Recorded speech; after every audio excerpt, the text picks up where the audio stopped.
Tis Mata Daimon, and welcome to Daemonosophy. There's all this madness and chaos going on in the world of horrors involving mass riots from supporters of Palestine, Hamas, who also appear to be in a large part comprised of radical leftists, the same people who were out there for Antifa and BLM riots over the last few years. And so there's a lot of people in the out there who seem confused about this. This can be kind of confusing. These two groups seem to like not really have anything to do with each other. One side, you have radical Islam, which harshly condemns any sort of non-heterosexual practice. For the most part, still considers women to be property, and has some very medieval ideas.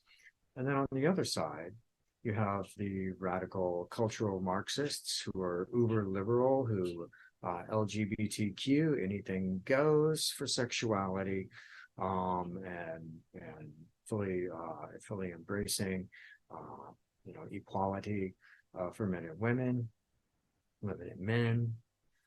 So why are these two groups like coming together like this?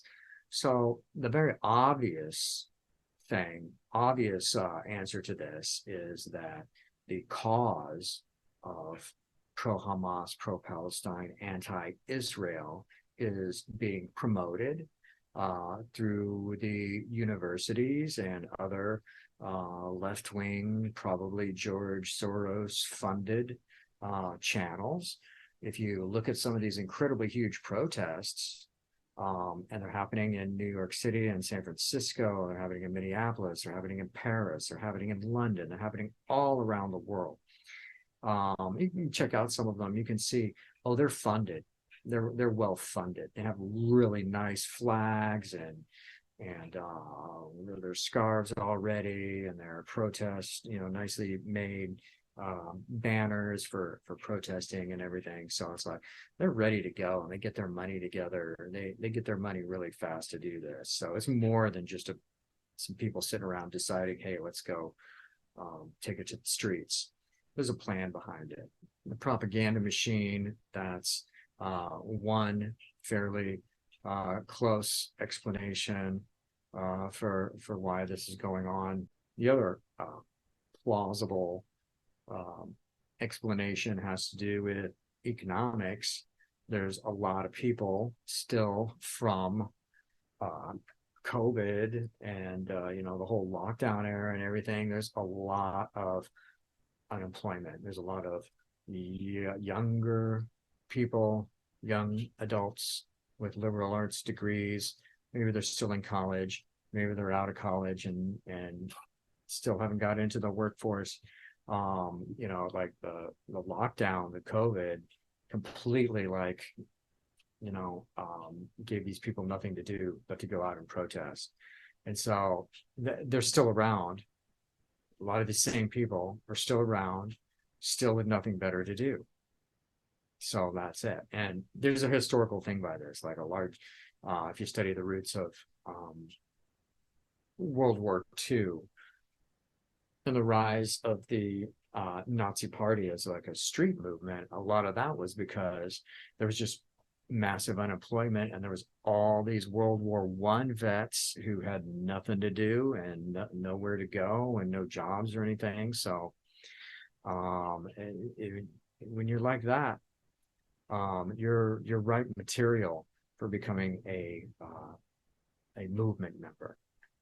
So that's all what's going on. But I'm going to point out to you what is actually the root cause of this, so you don't have to sit and wonder which people on the news are right about it. None of them are right about it. None of them are aware of the root cause. And I touched on the root cause in episode 108, which was several months ago, 4 5 months ago. So once again, predicted using esoteric knowledge, accurately predicted geopolitical events, and this is it. It's the assassin cult. It's the ancient assassin cult. Hassan e Sabbah. Nothing is true. Everything is permitted. It is the chaos cult underneath it all. That's why, because these people are purely stirring up chaos. Hamas wants Palestinian people, like all the ordinary people, they want them to get bombed. They're not helping them get out of there, get out of the way of the Israeli tanks that are going to be rolling in there and the bombs that are rolling in there.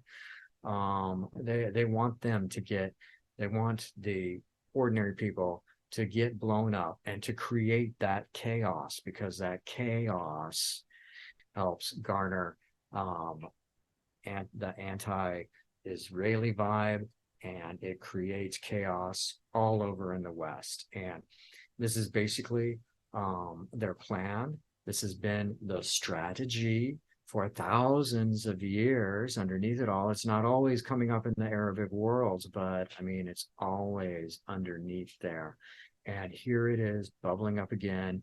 It's creating incredible chaos and destruction, and fear and terror and lots of economic loss and uncertainty here in the West.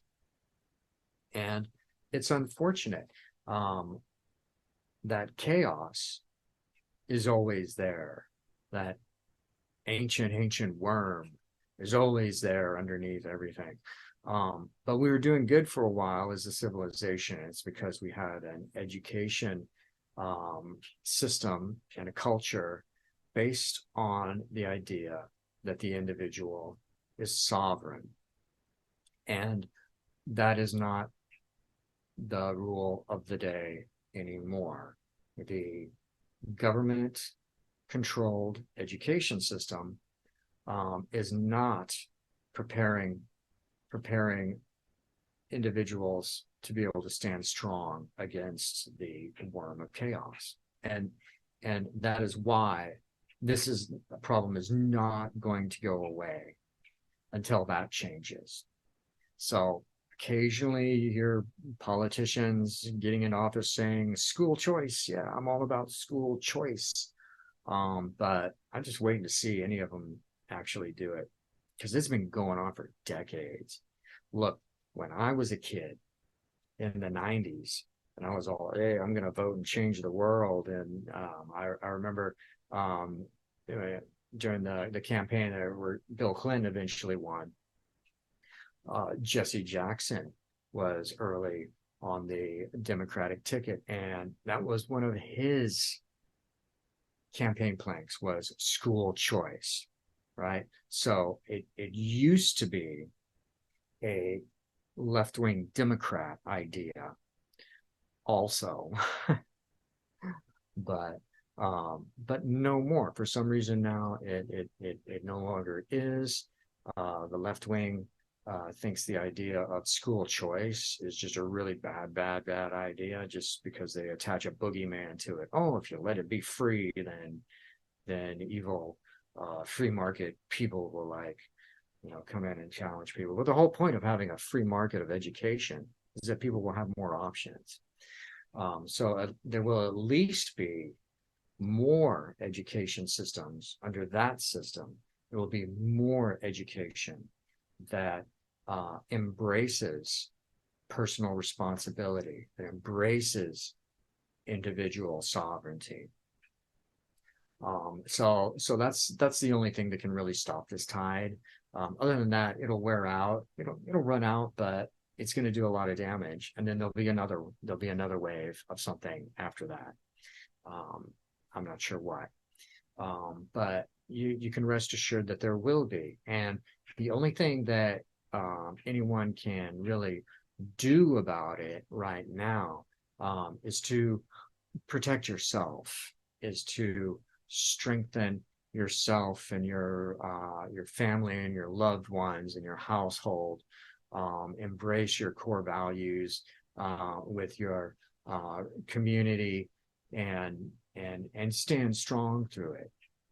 But understand there's nothing anyone can do to change this tide of chaos that's rolling through until the education system is on. Because even if we made some kind of like, even if someone comes in, they make a bunch of laws and do something to stop the protests and to stop Antifa and BLM and now Hamas, our apparently huge homegrown Hamas radical Islam movement.